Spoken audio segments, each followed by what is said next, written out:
Hey, welcome to our Freedom from Suffering Now blog. I'm Dr. Steve Grinstead. One of the biggest things that I have found that's helped a lot of people is to help them really understand what their pain's all about. And the focus of this particular blog is about what I call the ascending versus the descending pain signals. Pain is our friend. We have pain because it tells us when there's damage, when something's wrong, that when we need help, when we need to pay attention. And it's built into us. For example, if you burn your finger, there's receptor sites in the finger. And when a hot flame gets touched here, let's say, that signal at the receptor site then gets transmitted all the way up the arm, up the spinal column, into the brain, up to the thalamus. I call that the ascending pain signal. Now, when it gets there, though, the brain has to take action. So what it does is several different things, but to keep it really simple, it sends a signal to the frontal part of the brain and we have a thinking response. It sends a signal to the back part of the brain and we have an emotional or feeling response, because pain is both physiological and psychological emotional. So the signal, the way it gets interpreted, tells us a lot about the pain, whether it's hot, cold, burning, sharp, crushing, whatever, and how intense it is. Like if you ever get your finger caught in a door that slams, a car door, oh my God. Now that's an intense level 9, at least 10 pain scale kind of thing. It's really bad. Versus if you stub your toe. Ouch, that hurts.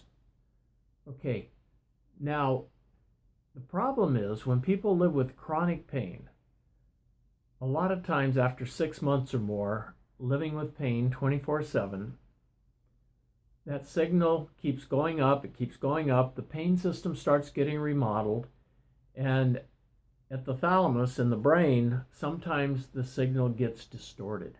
It gets amplified. So instead of, oh, this kind of hurts, it's like, oh, it's killing me. It's horrible. It's awful. It's terrible. If you're living with chronic pain, have you ever had yourself in a situation where somebody says, how you doing? He says, oh, today my back is killing me. Is it really? I don't think so. It's watching your words, because words have power. So one of the first things I do when I work with people is help them tell the difference between the physical symptoms and the psychological emotional symptoms, and then make it really clear. The medication you're taking is meant for the biological or physical symptoms. If you're using it for those psychological emotional symptoms, that's when you can get in big trouble, even addiction. It's really important to learn as much as you can about your pain and to achieve freedom from suffering. If you're watching this video on YouTube, go to the link below and check out this entire Freedom from Suffering Now blog. You'll also find a link to my book, Freedom from Suffering, A Journey of Hope, because I go a lot more in depth there in that book.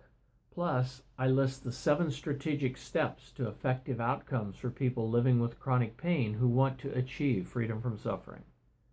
Freedom from suffering is definitely doable, and it takes a lot of hard work.